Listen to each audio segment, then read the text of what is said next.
Asking blue pill, red pill, corporate press, I've had my fill. I'm just a simple chat, believing in my own will. Web fire, math evil, scheming, this is no drill. Haters masking boosted, but still with no chill. Need to come and take it if you wanna mess with my hill. We've been 3D printing, setting ready for that ghost kill.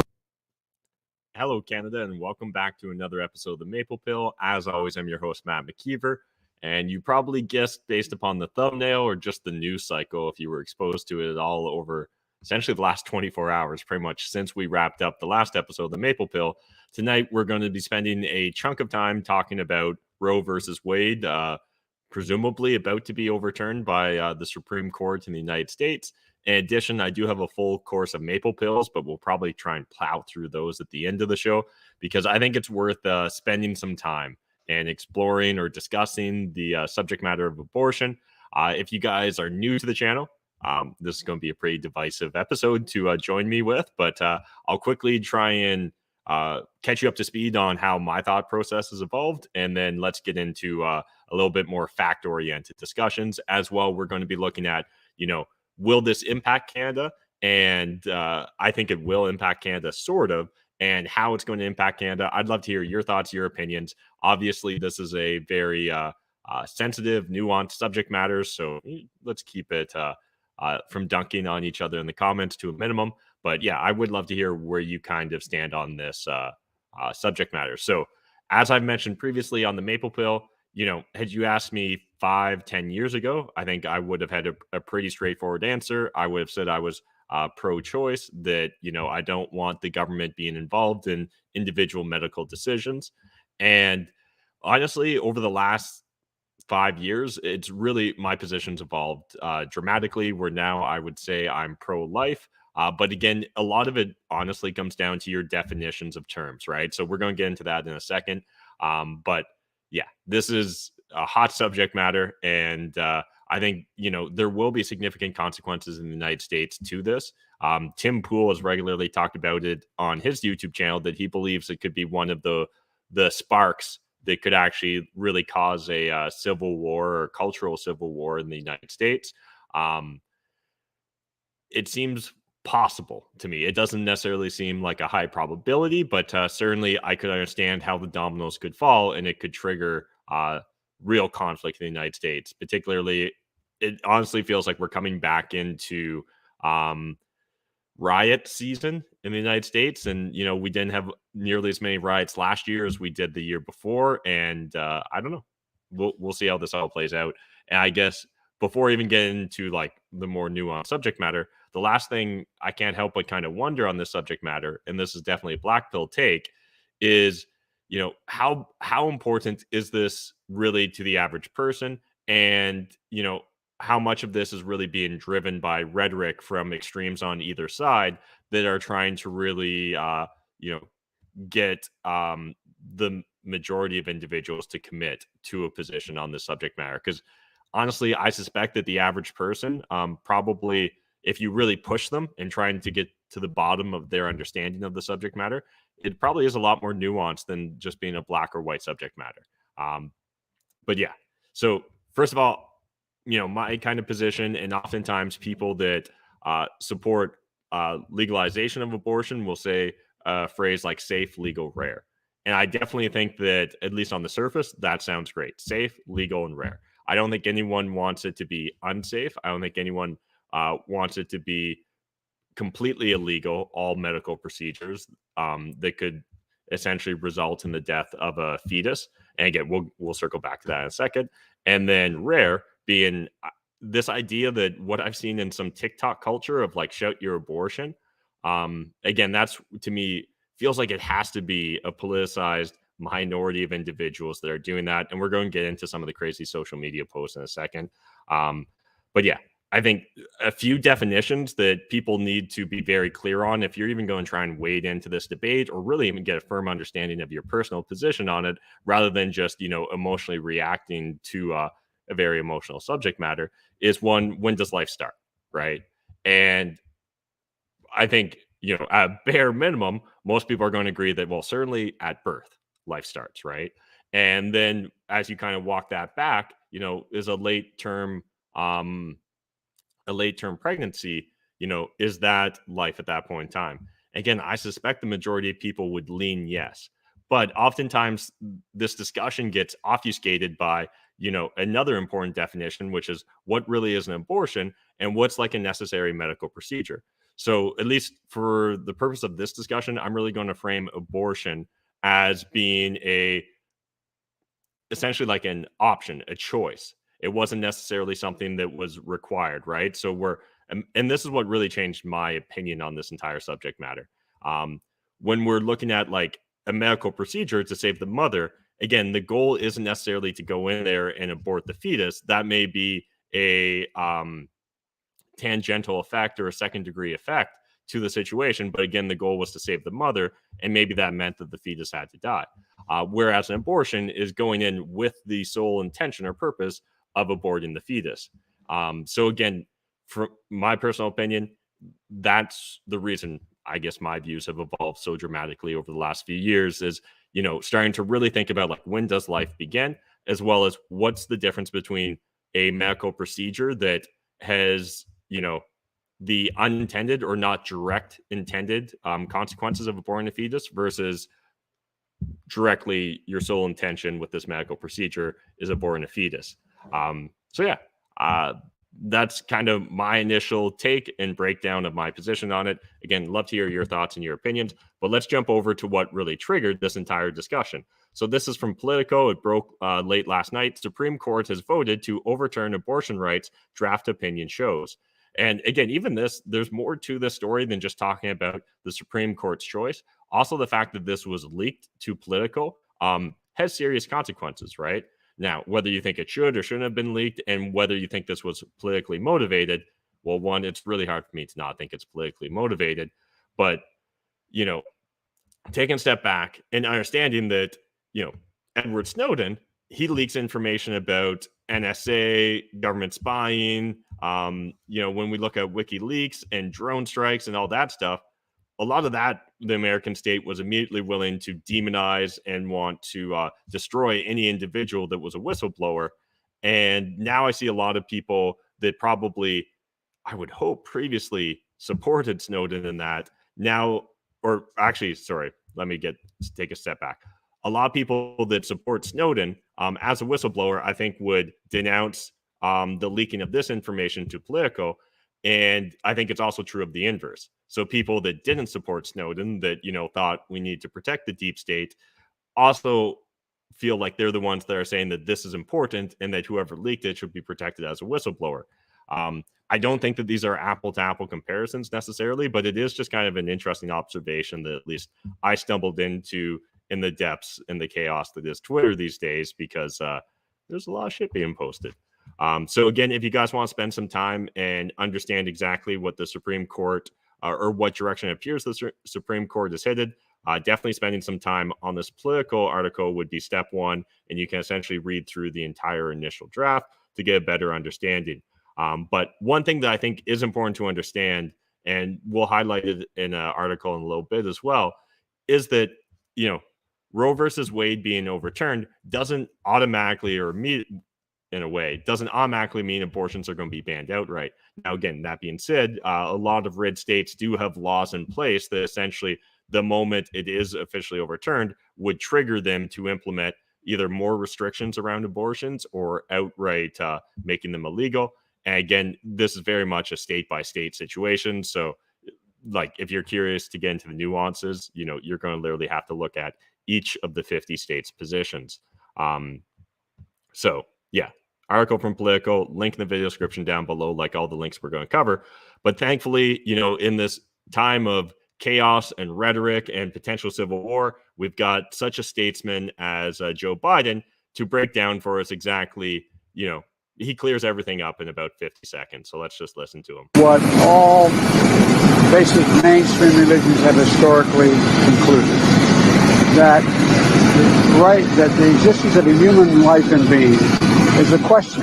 Is it at the moment of conception? Is it 6 months? Is it 6 weeks? Is it quickening, like Aquinas argued? I mean, so the idea that we're going to make a judgment that is going to say that no one can make the judgment to choose to abort a child based on a decision by the Supreme Court, I think goes way overboard. Thank you guys. The midterms. What are the If you guys can make sense of that, please share your interpretation of Joe Biden's comments there. I imagine he was trying to come out negatively against the overturning by the Supreme Court, but honestly, I think there's a lot of different ways that you can read the tea leaves in order to try and understand Joe Biden these days. But again, reminder, that guy's one of arguably the most powerful people in the world, or at least that's what a lot of us used to think, maybe before we got black-pilled. Next from the National Post, and so this kind of ties it into Canada, Trudeau affirms women's rights to choose after leak of draft U.S. ruling overturning abortion rights. Canada Supreme Court decriminalized abortion in a historic 1988 ruling. Since then, abortion has been a medical procedure like any other. And so again, this is where like definitions and terms are really important. And also, like straight up, there's obviously a huge marketing effort on both sides of the aisle on this subject matter. Pro-life sounds like a very snappy and easy to understand slogan, as well as, you know, pro-choice or women's right to choose. And again, it's so much more nuanced than any sort of headline is ever going to do its justice. I can't imagine that someone's 100% against any sort of medical procedure that could cause harm to a fetus if it's literally going to save the life of the mother, right? Or the birthing person, I guess I should say, in this day and age. How old school of me, how misogynist to say that a woman is going to be the one with a baby. But anyways, and then on the flip side, I hope that there's not people that are literally like, yeah, like up until the date of birth. And I've seen some crazy interviews that, you know, people that go out and do field reporting have done at some of the pro-abortion rallies, where people are saying like even after birth, like one dude literally said that up to 10 months after birth, he thought it was still appropriate to have an abortion. I got to imagine that someone that literally just doesn't even understand the words that are coming out of their mouth, or they're doing like 5D trolling on the subject matter. So again, I think so much of it comes down to what are we actually talking about? Because because depending upon your definition or your interpretation of when life begins, we're either talking about, you know, an optional medical procedure, or we're talking about literally killing children. And both of those are, you know, important subject matters to explore. The people that believe it's a medical procedure, well, I assume they're frustrated by the idea that the government wants to intervene in their medical decisions. The same way I'm extremely frustrated that the government wants to intervene on my vaccination decisions. Again, not a perfect analogy there, but I think it is worth at least exploring that idea. And certainly a lot of people that were anti-vaccine mandates are pointing out what appears to at least be some hypocrisy in this situation. And then obviously, if you believe that abortion is killing a baby, well, I think it's what, almost 60 million abortions have occurred since Roe versus Wade in the United States. Yeah, 60 million babies being killed. That sounds actually like a very terrible thing. And so again, I do think the devil's in the details, and we need to understand what we're talking about. So let's first focus on abortion in Canada. So this is from Wikipedia, and it just kind of breaks down the historical context of abortion in Canada. So, you know, it was formally banned in 1869. Then essentially for 100 years, it stayed that way as being illegal in Canada. And then essentially in 1969, you know, some abortions were legalized depending upon the circumstances and the fact that a committee of doctors essentially had to decide. And then going into 1988 is when we really saw it become normalized and open up to the vast majority of Canadians.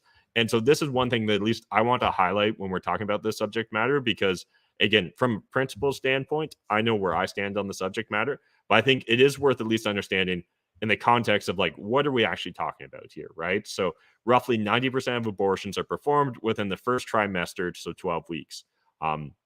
And again, I understand some people say life begins at conception. So the moment you're conceived, you are a human being. And again, this is important to understand, you know, what rights does a human being have? Because it seems like a subject matter we're regularly discussing on this YouTube channel, where it constantly feels like the state is trying to strip the individual of any rights because you just belong to this homogeneous collective, right, of society, and whatever's best for society, or whatever society tells us is best for society, is what we need to conform to.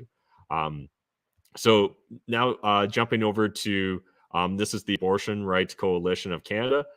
They've broken down some statistics, and this is updated March 28th, 2022, essentially just showing the number of abortions in Canada. And to be honest, like, had you asked me, just to give you a quick hot take, I would have actually guessed that there was less abortions. I personally, I don't know. And maybe it's just, social media and the media outlets I consume, but there certainly seems to be this like pro-abortion culture in the United States. This idea of like shout your abortion, like wear your abortion with pride, brag about it, all that. And honestly, even if you think this is a medical procedure, if you purely think that this is just a medical procedure, again, doing medical procedures still isn't something to shout about, right? Like, it's so bizarre. It'd be like, I don't know, there probably isn't a good analogy for this, but it's very bizarre. But anyways, looking at the numbers here in Canada, in 2020, for example, 74,000 abortions occurred, which again, that's a lot. And I understand that about 90% of that, according to Wikipedia, would be in the first 12 weeks of the pregnancy. So 12 weeks, 3 months. Yeah, it's interesting to see that it's that high in Canada. And then what I find even more interesting is if we actually get down to the annual abortion rate per 1,000 women of child bearing age. So from 15 to 44 is what they define here. Again, I imagine they'll eventually come out and change this to birthing people, because why would we talk about women and their childbearing age? And that's probably even ageist to say that these days, because we live in clown world. But it literally works out to about 10 per 1,000, which, a little bit of math tells us 1 in 100. And this is the annual abortion rate. And so to think that 1% of, childbearing women every year in Canada are having abortions, I guess it's hard for me to think that those are all medically necessary procedures in order to save the mother. So I definitely find this distressing and concerning, and much higher than I thought. Again, maybe it's just a subject matter that's kept kind of in the dark that people don't discuss. And I know that that's an argument that those that say shout your abortion try and push, is that, their goal here is to try and normalize what they perceive to be a medical procedure. Again, obviously, that's not my take on it. And then there's even data on, unreported abortions. And I didn't get a very firm understanding of exactly what that definition is. But again, there seem to be a lot more unreported abortions than I would have expected. But yeah, anyways, if you guys want to spend some time on the subject matter, I encourage you to do so. And then jumping over, again, viewing this through the lens of Canada, from CBC News, Canadian Conservatives reluctant to comment on report that U.S. Supreme Court will overturn abortion law. And straight up, I think that if you're a principled individual, you should live by your principles. And so if you believe that abortion, whether we're talking late-term abortion or just any abortion, is murder, you should feel comfortable saying that. The same way that if you think that shooting someone and killing them is murder, it's just bizarre. But honestly, I don't think that we're going to see a lot of conservative politicians come out as being against abortion. I think that most of them view it as being political suicide. And I think they'd prefer to play politics and make sure that they get voted in, or that they've got a chance of becoming the leader of this country, rather than, stand up and take a firm position on the subject matter.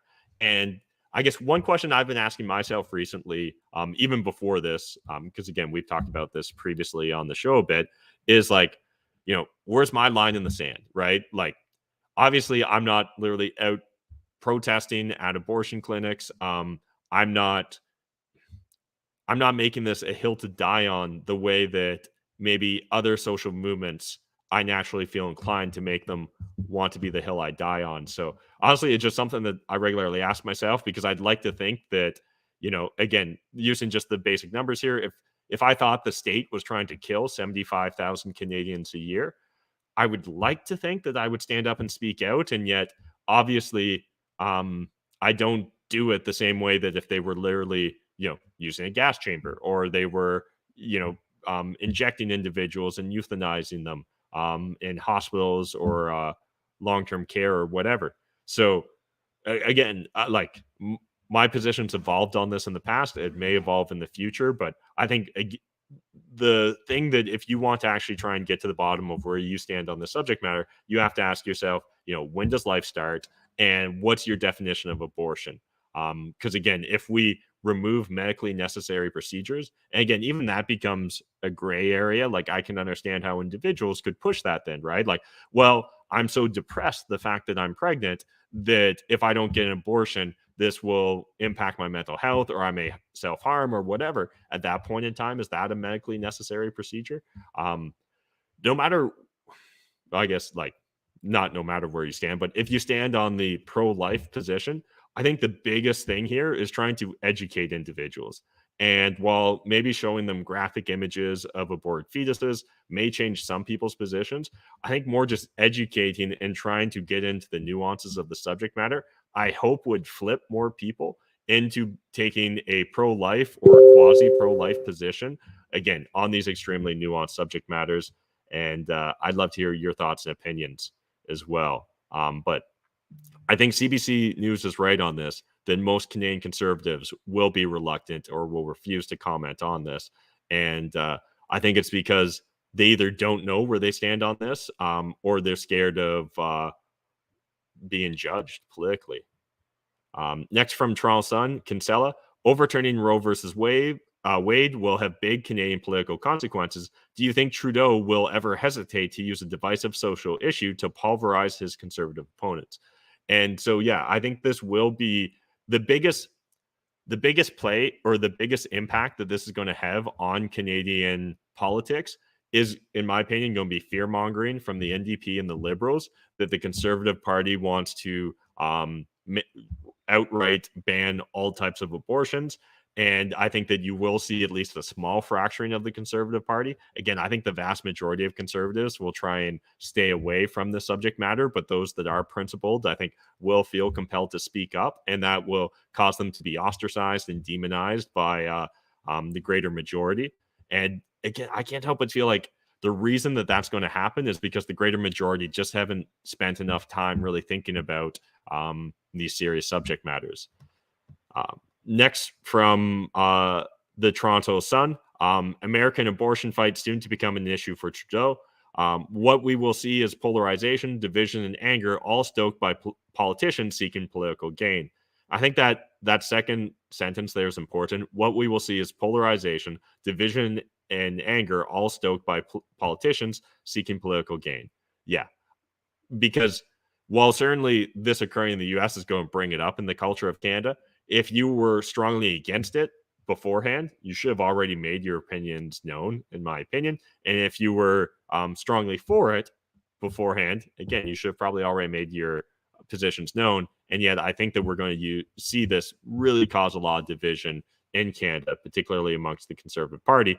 But there is a chance that we'll see the NDP or faction of the Liberal Party want to go more extreme, right? Where they're going to want to like shout your abortion. They're going to want to really normalize this thing they believe to be a voluntary medical procedure that is necessary in order for an individual to have medical sovereignty, despite the fact, again, that, they want to dictate what others do with their body when it comes to vaccinations. So, yeah, I think we can probably all look forward to seeing nonstop discussion in public discourse and mainstream media over the subject matter. I think mainstream media is going to take a very hardline position, essentially demonizing anyone that speaks out on their principles, especially in Canada, in my opinion. But we'll see how this all plays out. I imagine we're going to hear a lot more about it. I imagine this will drive at least some civil disobedience, some civil disturbances in the United States. To what degree, right? Like whether we see a summer of rioting and things like that, I don't know. And part of me, like the most black-pilled version of me, says yes. We're going to see crazy riots this summer. We're going to see the same political agitators that agitated in 2020 for political motivations with Black Lives Matter, that they'll do the same in 2022 because we're looking at the interim elections, right, in the United States. So again, the threat that the Democrats could lose the House, I think, will drive them to want to highly politicize this and show the moral outrage from the left and showcase that, you know, the idea of the Supreme Court overthrowing this is a threat to American democracy. Again, maybe I'm just way too black-pilled on this. I'd love to hear your thoughts, your opinions, but yeah, I don't. I think that this is going to add to the roller coaster ride that is existing in modern society. Next from Louder with Crowder, this is just highlighting some of what I consider the most disgusting things about the pro-abortion position. If you guys want to kill some brain cells and watch what they're saying on TikTok, link in the video description down below. I'm not going to purposely try and kill your brain cells, though. Next from Glenn Greenwald, the irrational, misguided discourse surrounding Supreme Court controversies such as Roe versus Wade. The court, like the U.S. Constitution, was designed to be a limit on the excesses of democracy. Roe denied, not upheld, the rights of citizens to decide democratically. And this is a really important aspect to this entire conversation, right? Right now, if Roe versus Wade gets overturned, this is just going to kick it to a state affair, right? Which honestly, again, doesn't make it undemocratic in any way, yet that's really how it's being positioned or defined in the left, in my opinion, right now. Because again, individual states, when in doubt, I think the decision to go to the localist level possible. And in a perfect world, the localist level would be your family unit, and we could just educate individuals to understand how valuable and precious life is, and ideally avoid 99% of the issues we find ourselves in. But unfortunately, a lot of us over the last couple of generations have deferred a lot of decision making, a lot of education, and just a lot of things to the state, unfortunately. And so a lot of people now immediately want to turn to the largest state, which is the federal state of the United States. Rhetoric that heralds the values of democracy and warns of the tyranny of unelected judges and the likes is not a rational or viable way to defend Roe.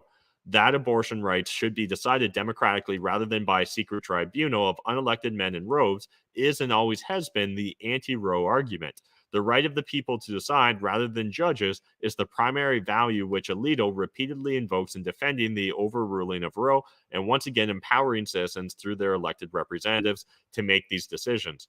The only way Roe can be defended is through an explicit appeal to the virtues of the anti-democratic and anti-majoritarian principles enshrined in the Constitution, namely that because the Constitution guarantees the right to have an abortion, though a more generalized right of privacy, the majorities are stripped of the power to enact laws restricting it. Few people like to admit that their preferred views depend upon a denial of the rights of the majority to decide, or that their position is steeped in anti-democratic values. But there is and always has been a crucial role for such values in the proper functioning of the United States, and especially the protection of minority rights. If you want to rant about the supremacy and sanctity of democracy and the evils of unelected judges, then you will necessarily end up on the side of Justice Alito and the other four justices who appear ready to overrule Roe. Anti-Roe judges are the ones who believe that abortion rights should be determined through majority will and the democratic process. Roe itself was the ultimate denial, the negation of unrestrained democracy and majoritarian will. As in all cases, whether Roe's anti-democratic ruling was an affirmation of fundamental rights or a form of judicial tyranny depends solely on whether one believes that the Constitution bars the enactment of laws which restrict abortion or whether it is silent on that question. But as distasteful as it may be to some, let me scroll down here a second. As distasteful as it may be to some, the only way to defend Roe is to acknowledge that your view is that the will of the majority is irrelevant to the conflict, that elected representatives have no power to decide these questions, and that all debates about abortion must be entrusted solely to unelected judges to authoritatively decide them without regard to what majorities believe or want. So yeah, I really think that Glenn nailed it on the Substack post. So again, really encourage you guys spend some time and go read it from cover to cover. And then finally, just want to highlight for anyone here that thinks that we'll see a wave of anti-abortion sentiment here in Canada and we'll see our laws reversed. I think you're daydreaming personally. And just wanted to highlight a subject that we haven't actually covered that I kept meaning to cover anyways, but medical experts divided over new Canadian law offering assisted suicide to the mentally ill. So again, if you guys want to read up, there's a link to this independent article in the video description down below. It's honestly worth going to a handful of different sources to get a firm understanding of exactly what's being proposed here in Canada, or what direction we're headed in regards to assisted suicide for mentally ill. But yeah, the trajectory of Canada right now tells me that both the Conservative Party, the majority of Conservative politicians, as well as just policymakers in general, have no interest in really opening what they probably just view as politically a can of worms. But enough about abortion for now. Let's move on to our first blue pill story of the day. This is from the Toronto Star. Today's coronavirus news: Beijing goes to extreme lengths to avoid Shanghai COVID woes. Meanwhile, Pfizer said it hopes to tell U.S. regulators how well its COVID-19 vaccine works in young children by late May or early June. And what I just want to highlight here is the way the Toronto Star decided to frame this. Beijing goes to extreme lengths to avoid Shanghai COVID woes, as if that, what is occurring right now in Shanghai is kind of normal, and that, look at how hard Beijing's trying to not have to do what they're doing in Shanghai.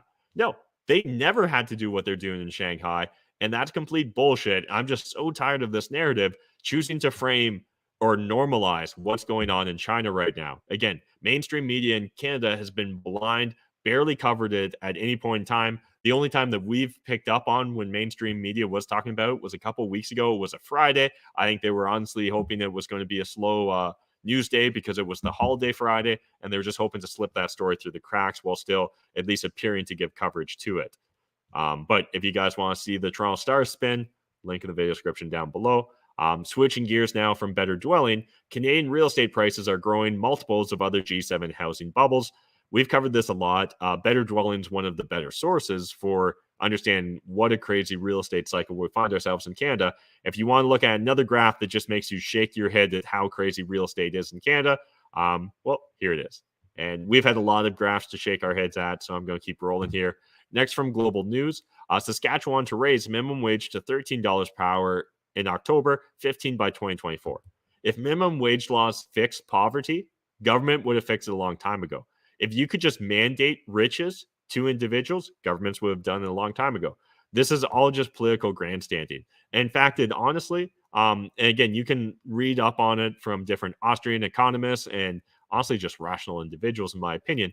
But understand, minimum wage laws really serve two purposes. It forces more individuals to become dependent on the state, because individuals that previously would have been willing to voluntarily enter into labor contracts below the minimum wage are now pushed out. Straight up, because now they're forced to compete with presumably higher skilled or more effective workers, workers that were already commanding $13 or $15 an hour. So I personally think this really just disadvantages the average person, minimum wage laws. I know that that's probably too libertarian of a take for the average person, but straight up, again, it's not actually serving any benefit. And then secondly, because it forces a lot of businesses to look to alternative sources than labor, which oftentimes, especially if, say, we're talking about service industry, which makes up a surprising chunk of our economy, it forces businesses and companies to look for alternative solutions outside of human capital in order to, fulfill their business model and meet their clients' objectives. So essentially, we're going to see more and more automation from this, which is going to create more of an issue, which will drive the narrative for UBI to an even greater extent, right? We're going to see more people pushed out of the labor force because of this, and that'll be used to justify why we need universal basic income. Honestly, there's not a single government policy that gets enacted these days that doesn't have unintended consequences, where it essentially forces the government to bloat further to grow the bureaucracy to a greater amount. Next, from the Hamilton Spectator, this article is actually a real fucking doozy, in my opinion. I'm not gonna lie, it kind of triggered me as I started reading into it. So, calling out Pierre Poilievre's reckless pandemic politics, I was like, okay, here we go. And then all of a sudden, I saw they've had all these sources, and I was like, ooh, maybe there's something to this. And so let's look at like the second source they say. Infused with dark money, supported by far right and aided through foreign disinformation, this small contingent of Canadians accepts conspiracies instead of evidence and personal convenience over concern for others. I was like, wow, that's a damning statement, especially because this dark money that was being fueled or using this dark money that was used to fuel the truckers, I thought that that was already pushed out as disinformation, right? We saw that 88% of donations were actually, oh, what do you know, from Canucks. We saw that there weren't these massive sums donated. It appears that there was actually a massive grassroots movement here in Canada of Canadians that were just frustrated and tired of being told what to do by their government and having the mainstream media never at once try and hold to account the policies being enacted by the government. So if you click on this dark money, it takes you and you're like, okay, so now I'm at theconversation.com. And what's this? Canadian trucker protests show how the loudest voices in the room distort democracy. I was like, okay, well, let me see this reference to dark money. Well, it comes from this paragraph here and just the last sentence to pump up the volume of on misinformation. Actually, it's worth reading the whole thing. Money can also amplify, and reporters have traced much of it back to international groups utilizing hacked Facebook pages. One Bangladeshi marketing firm specializes in computational propaganda, easily exploited by Facebook's lax oversight. And the way its algorithm rewards divisive content to pump up volume on misinformation about the legality of mandates, provoking a sense of grievance that allowed it to raise millions in dark money. I was like, wait, what? And so you click over and you're like, oh, this is a Globe and Mail article. This is obviously going to finally explain to me what the fuck you're talking about with dark money. And oh, what's it referencing? Ontario court freezes access to Give Send Go donations for truckers' protests. And this is back in February 10th. So, no, they don't actually have any real dark money sources. This is all just like spin on top of spin on top of spin. And the Hamilton Spectator should be embarrassed by these sort of articles that they're pushing out. And again, I don't even care if it's an opinion piece. Literally, when your opinion piece is positioned as if it's fact oriented, right, by linking to an article, and then you go to that article and it doesn't actually explain this, but that article has a link. And so you click that link, and it takes you to this. Go fuck yourself, Hamilton Spectator. I'm so sick of mainstream media pushing all this fake news down our throats. You wonder why people don't trust mainstream media, the legacy corporate press anymore? It's because of bullshit like this. Again, there's lots of things wrong today in our society that you could be discussing. There's lots of powerful politicians, lots of people in privilege that you could be trying to hold to account. Instead, you decide to demonize a populist grassroots movement here in Canada. And yes, I know you've already been working very hard to try and demonize the word populist and make it something that no one wants to touch. But no, the idea of the average individual being against technocrats or the elites, that's something I can get behind. And again, because the Pierre Poilievre demonization must continue, because it appears that somehow he might, overcome the narrative, and Jean Charest might not become the Conservative party favorite for leader, despite the fact that that's obviously what mainstream media desperately wants. We've got Tom Mulcair. And you might be thinking, wait, that name sounds very familiar. Mulcair. Where did I hear that before? Oh, yeah, this guy was the leader of the NDP, right? Why would we be listening to him talk about the Trump side to Poilievre, right? Is he going to have an axe to grind? Is he going to have a bias? Yes. And this idea that, like, let's just compare him to Trump. Honestly, Pierre Poilievre plays it way safer than Trump does. The only thing that I would say that Pierre Poilievre is more aggressive on is auditing the Fed, or auditing the Fed, sorry, auditing the Bank of Canada, which actually makes me think of audit the Fed, which is a Ron Paul thing. At best, I would say Pierre Poilievre is a little bit of Ron Paul, a little bit of Trump, and a lot of just Canadian politician. And that last part is meant as like a derogatory term, a Canadian politician. Spencer Fernando, grassroots versus elites. Poilievre has many small donors, while Charest and Brown rely on bigger donations from fewer people. And this is an interesting breakdown. Right now, Poilievre and Charest are clearly the front leaders when it comes to raising funds. And it was interesting to see that Babber is actually, working on 1/10 of the budget as Pierre Poilievre. So I just find it difficult to think that you're going to be able to compete with Poilievre at that level. But I really do appreciate Roman Babber and his speaking out and his willing to, honestly, he feels like one of the more principle-oriented politicians, right? And maybe I'm wrong, but I feel like he's the politician that if you ask him his position on abortions, he's not just going to dodge it. He'll actually probably tell you what his position is. We may not agree with it, but at least he would be honest enough to tell us. But what's interesting here, CRA's average donation was 813 or 815. By contrast, Poilievre's average donation was 163. There's a massive discrepancy here. And yet, this is the person they want to demonize, right? The more they demonize him, the more I naturally want to like Pierre. But again, there's still certain facts. Career politician being one. And the fact that I think becoming prime minister is more important than being principled. Again, I think the areas where he feels like he can be both, he'll do both. But in areas where he can't, I think he'll avoid those hot topic subject matters because it's politically expedient to do so. Next from Rebel News, Canada falls 5 spots in Media Freedom Index.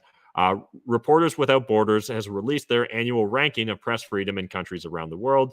So Canada plummeted to number 19 in the 2022 ranking, data compiled by Reporters Without Borders. What does this shit mean? It's an NGO that chooses, who they want to highlight. But I think it is noticeable, at least, that even in a New World Order NGO sort of organization, that even Canada is still losing ground in regards to the trustworthiness of our media freedom or our mainstream media news outlets. Now, switching gears, getting into a red pill story of the day. This is from True North. Simcoe County School Board asks kids sexuality and gender. Honestly, I don't get it. Somehow I managed to go through all my public school education without ever needing to explore these subject matters. I kind of feel like I turned out okay. Maybe not amazing, but I turned out okay. And to think that this is so important, right? That this is something that we need to constantly be discussing, that we need to be constantly indoctrinating children with, is just bizarre. So the survey allows students to pick from 10 sexual categories, 33 ethnic cultural origins, 8 race categories, and 34 possible spoken languages. I don't get it. Straight up. I don't think that, until you start proving to me that you're able to actually teach kids basic fundamental things like reading and writing, I don't see why you should be focused on indoctrinating them with social positions, right? Just stop it, please. Next, Blacklock's reporter, Tamara Tam. Mask rule must remain, Tam says.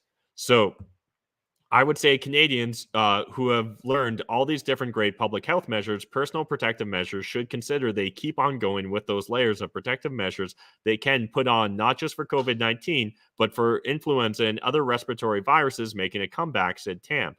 And sorry, I said Tamara Tam. I don't know why I said that. Teresa Tam. But it just, this most recent presser that she put out is just fascinating. And in fact, Yak Stack here, Sheldon Yakwichuk, does a great little deep dive into the exact language that Teresa Tam used. So what really stands out to me is a handful of different things. One is, and he highlights this as well, is the way she kind of defers and she doesn't actually take responsibility. So Tam says it's not actually up to the medical community. It's left to the hands of decision makers, the ministers, as in the same people who completely ignore the facts, and the highest numbers of hospitalizations and deaths are in the vaccinated and boosted communities.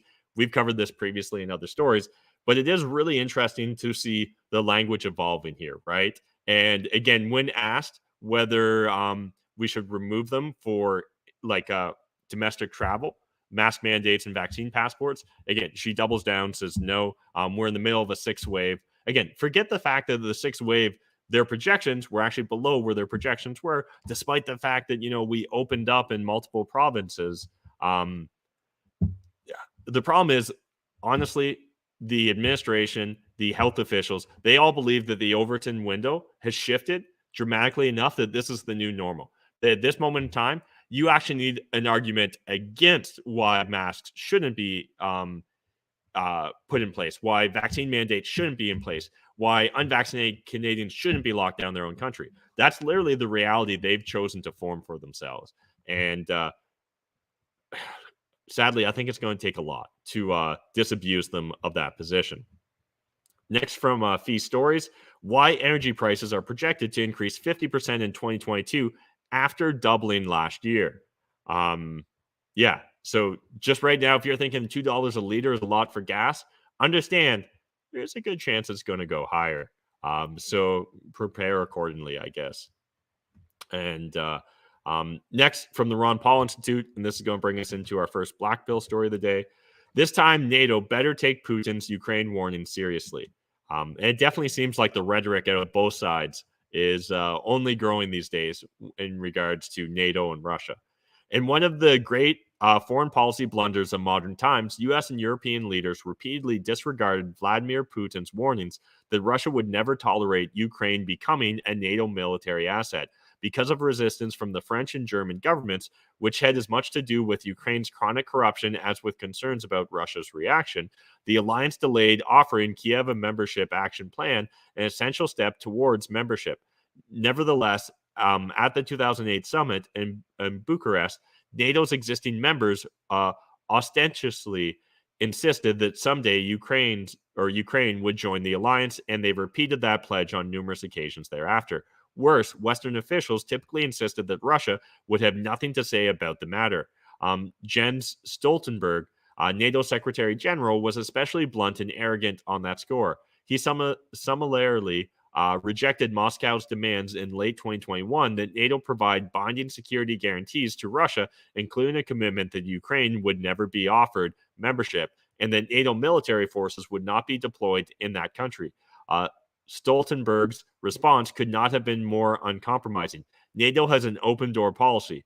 This is enshrined in NATO's founding treaty. The message today to Russia is that it is for Ukraine as a sovereign nation to decide its own path, and for the 30 NATO allies to decide when Ukraine is ready to become a member.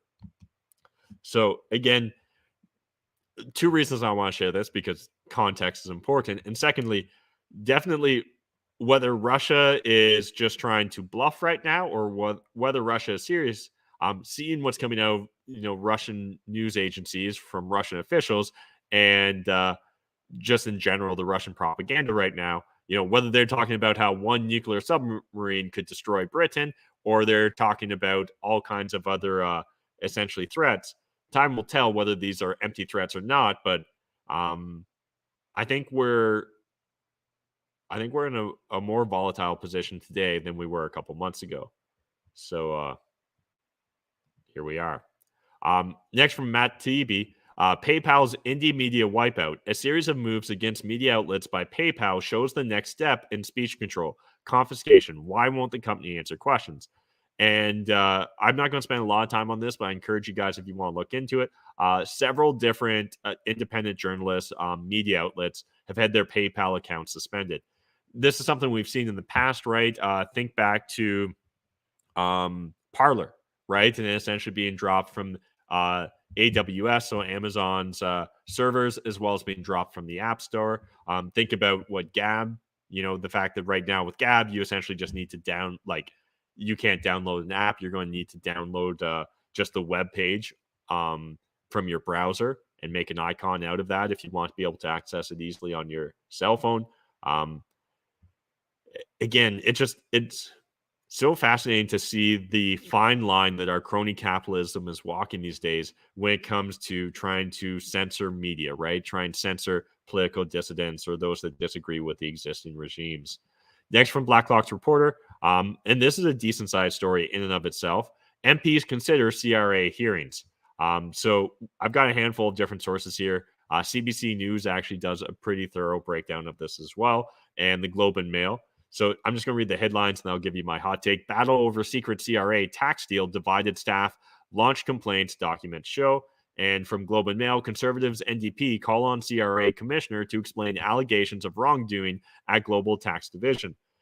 And so I think there's still some details yet to really come out of this where we can really try and figure out or make sense of this. But it appears that CRA had kind of private negotiations, which went against its stated published policies in regards to the treatment of a large corporation, presumably a massive, large multi-billion-dollar corporation. But I don't think anyone actually came out and said what the corporation was.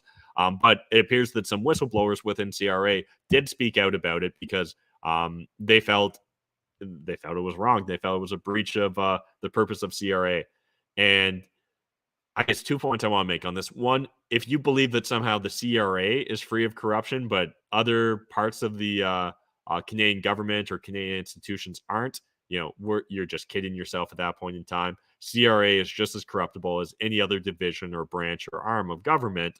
And yeah, I imagine this is just the tip of the iceberg. Last time we were talking about the CRA, it was in regards to I forget which politician, but I believe a cabinet member, their department had accidentally leaked whistleblower information about whistleblowers within the CRA.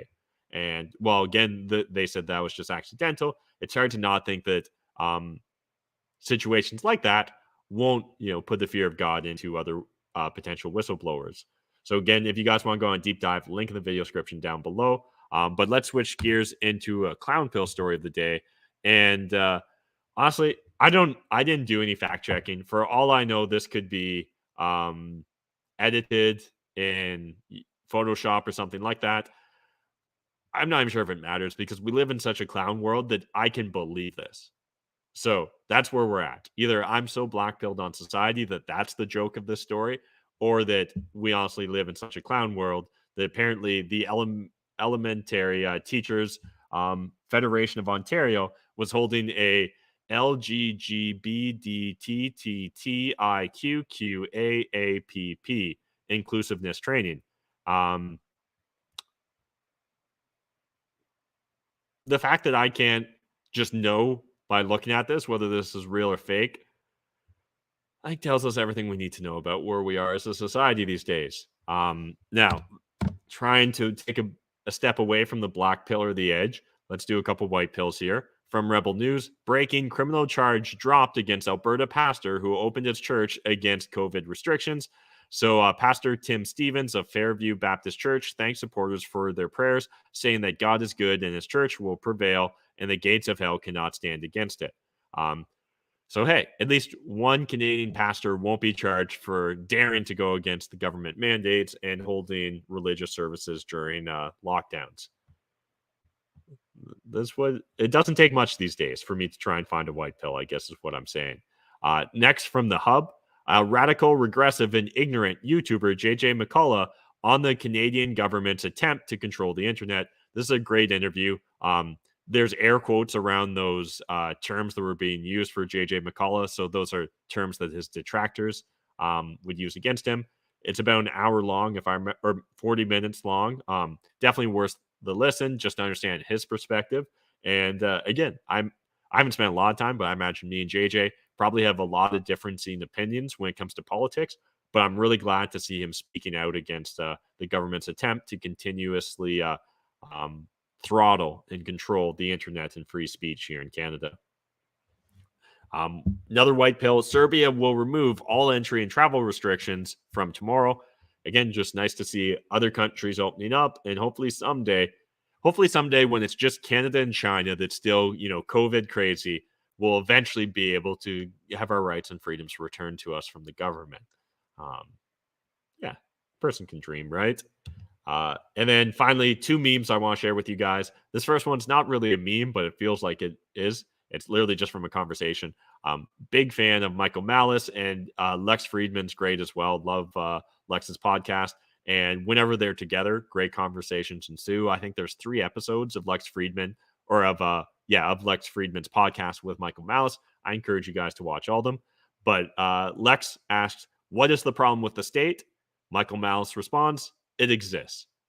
Yes, that's the actual problem with the state, is the fact that it exists. Not even a joke, but it's just nice to see the truth. Next, without government, who would tell you to give cyclists space while blocking the bike lane? And this really does just feel like a perfect analogy for government in this day and age. You got a bike lane, and then a giant sign blocking the bike lane saying "Give cyclists space." Yep, that's government for you. So anyways, that's it for today's Maple Pill as well. If you guys enjoyed this episode, if you like what I'm doing with the Maple Pill, please consider smashing the like button. Hit subscribe if you're new to the YouTube channel. Reminder, I also do upload these videos after the live to Rumble as well as BitChute. So encourage you guys to go check it out there. If you want more Matt McKeever in your life, check me out on Instagram. It's Matt McKeever Unfiltered. And if you guys want to join a community of like-minded individuals, reminder, link in the video description down below to the Problems for Profit Discord. Great community of like-minded individuals. We cover a variety of subject matters. Earlier today, someone asking about specific tax rules around Canadian real estate. Well, that's not what I want the Discord to only be about. When you guys have specific questions, I'm happy to jump in when I see them and try and either point you to good resources or break it down for you. But as well, we talk about crypto, NFTs, Bitcoin, building, parallel institutions. Pretty much everything that we talk about on the Maple Pill, you can find on the Problems for Profits Discord as well. But yeah, I appreciate you guys making this a two-way conversation, jumping in the chat, sharing your hot takes on everything. So I saw Kohana was in the chat first, and then we had Graham join as well. Kohana was definitely comfortable sharing their position on abortion, saying abortion is murder. The moment we try to justify taking another human being life, we are going on the wrong path. I agree. Anything that really devalues the importance, the sacredness of human life is a net negative for society, in my opinion. We've also got Terry. We've got P58 in the chat. Terry says, this needs to be well thought out. Do rape victims have to keep their babies? It's a real tough subject because life is such a privilege for us all. Yeah, and it is complicated. I don't think that there's again, in a perfect world, I don't want to be in charge of anyone. I just want to be left alone, do my own thing. If I was to give my hot take on that, again, depending upon when you believe life begins, if it's literally at conception, then you would have to justify the position that, like, yes, if the pregnancy is viable, you need to take it to term.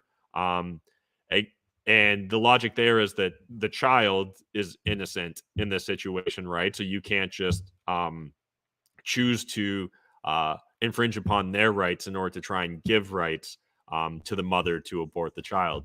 Now, again, if you don't believe it's at inception, but it's at a heartbeat, it's at this critical moment in time or whatever, well, then the argument would be up until that critical moment in time, that's when you could have the abortion.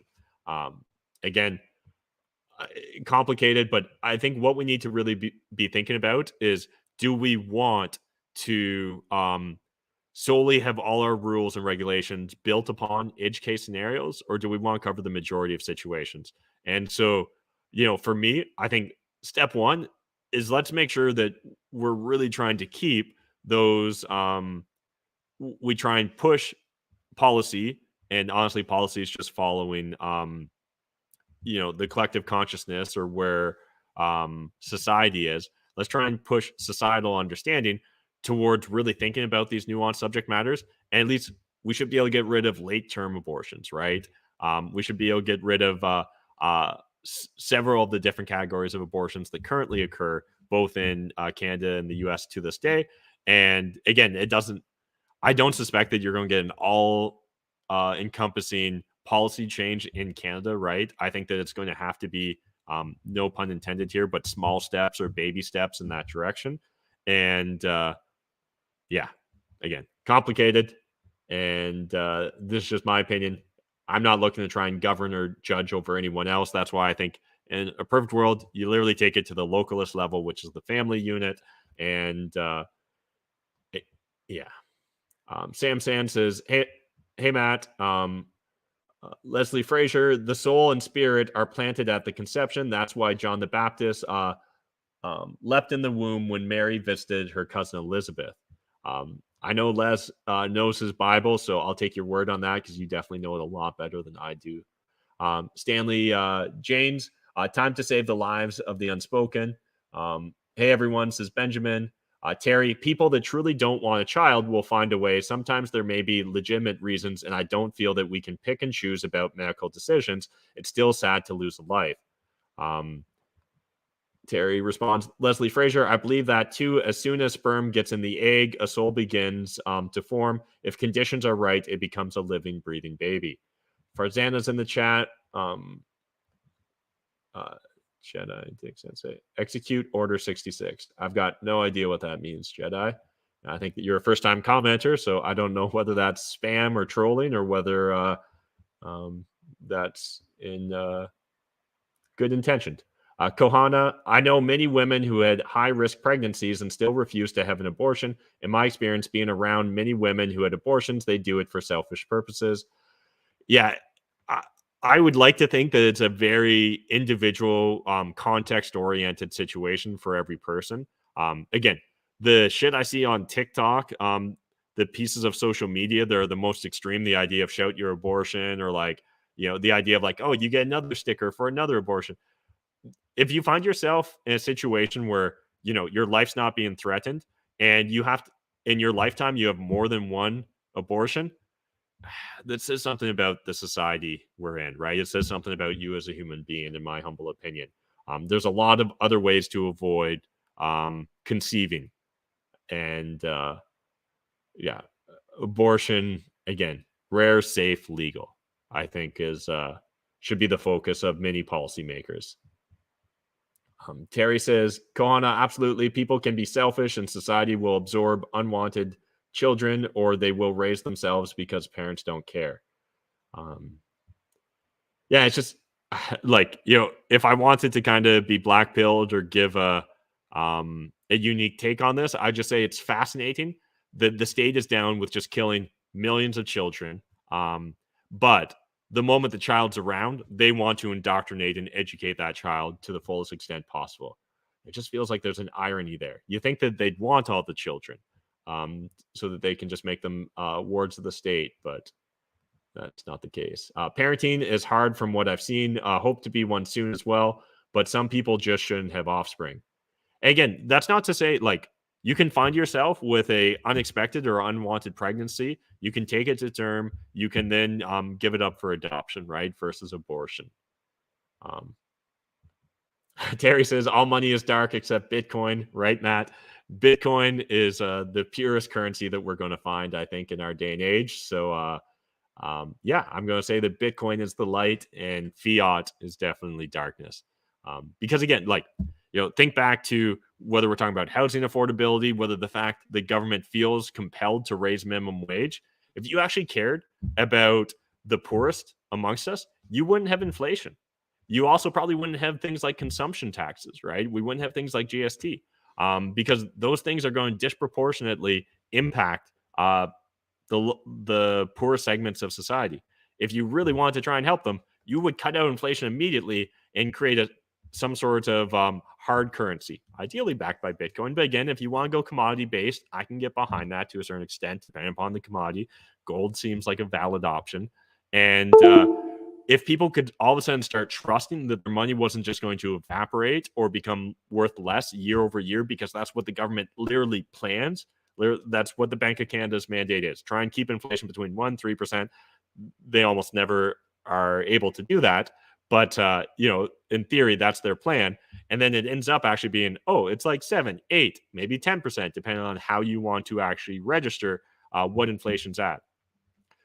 That hidden tax inflation, that's what destroys people's time preferences, right? So what you end up is with poor people, they know that they can't save their way to prosperity.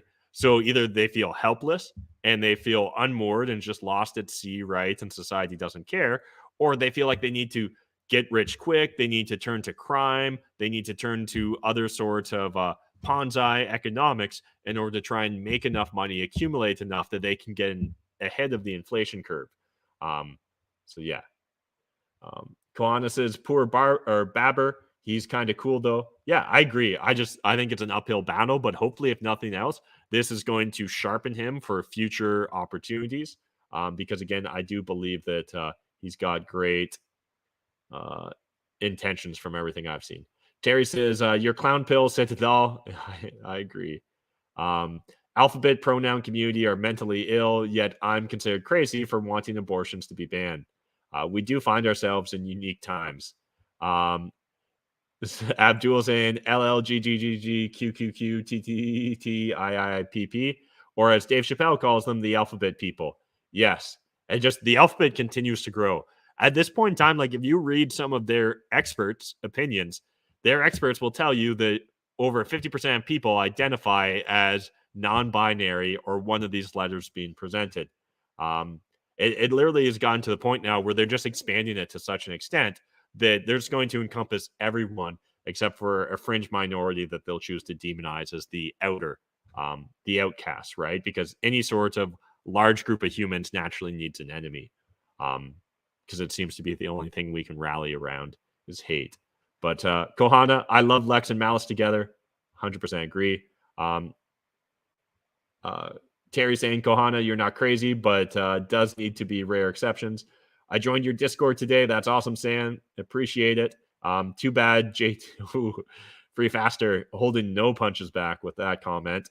And Terry says, I continue to barter and free cycle and do most things myself. Currency is wasteful. Yeah, the idea of barter economies, the idea of trying to de-emphasize or reduce your reliance on the existing currency systems, the banking systems, the fiat system.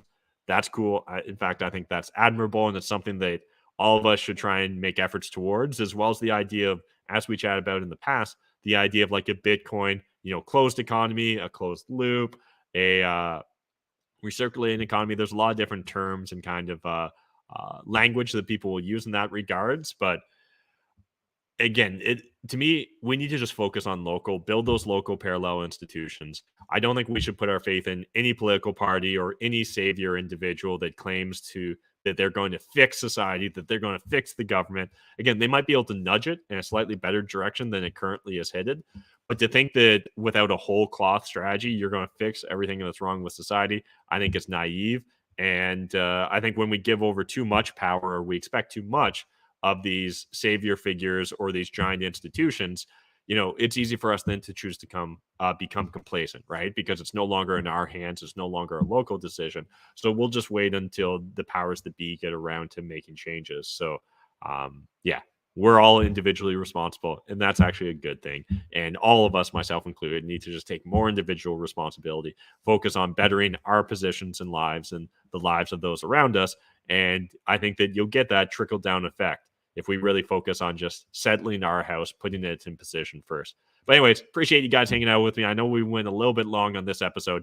It's a big subject matter, abortion. So obviously I wanted to spend a little bit of time on it. I'm sure I misspoke multiple times, but hopefully my general thoughts and position on it became clear. And again, not saying you guys have to agree with me 100%, but I think more people would do well to spend serious time thinking about this, because the fact that there's 80,000 abortions in Canada per year, it feels like we should be able to get that number lower, regardless of your position on abortions. Even if you're the most pro-abortion person, I don't think you should want to see more abortions in general. That feels like an anti-humanist stance. But that's my hot take. Appreciate you guys. We'll be back tomorrow, same time, same place, 7 p.m. Eastern Standard Time. Another episode of the Maple Pill. Appreciate you guys, and yeah, see you tomorrow.